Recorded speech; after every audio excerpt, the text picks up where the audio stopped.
lórí àtúnṣe ọ̀nà Kaduna sí Benin Gwari, Emir gbóṣùbà fún Tinubu.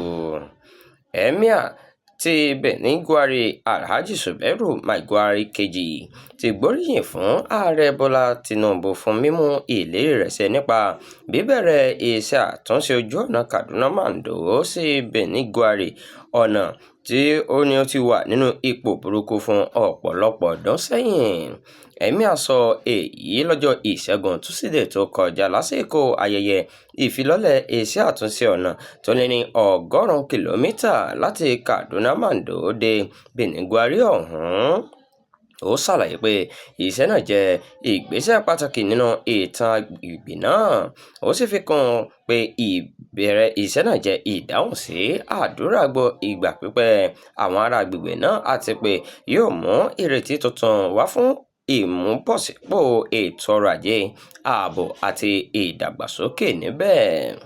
Emir náà rántí pé nígbà tí Bọ́lá Tinubu ṣàbẹ̀wò sí Benin Gwari ní ọjọ́ kejì oṣù kejìlá ọdún 2022, ó rí ipò burúkú tí ọ̀nà náà wà, ó sì ṣe ìlérí méjì. Èyí ni láti mú ààbò padà sí agbègbè náà àti láti tún ọ̀nà náà ṣe. Ó ní lónìí, pẹ̀lú ìrànlọ́wọ́ Allah, àwọn ìlérí wọ̀nyí ti di òtítọ́.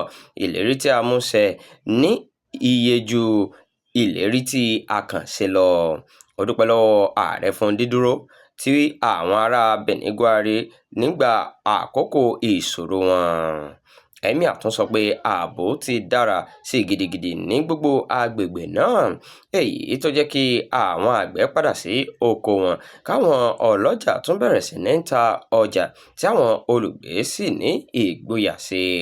Ó tún yin gómìnà ìpínlẹ̀ Kaduna Uba Sani fún ipa rẹ̀ nínú ìmúdára ààbò, ìdàgbàsókè amáyédẹrùn àti mímú kí iṣẹ́ ọ̀nà náà dé ṣíṣe.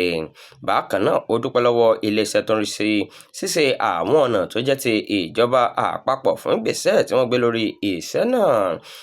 Èyí tó mú kí ó jẹ́ ọ̀nà pàtàkì fún ìṣòwò àti iṣẹ́ ọ̀gbìn níbẹ̀.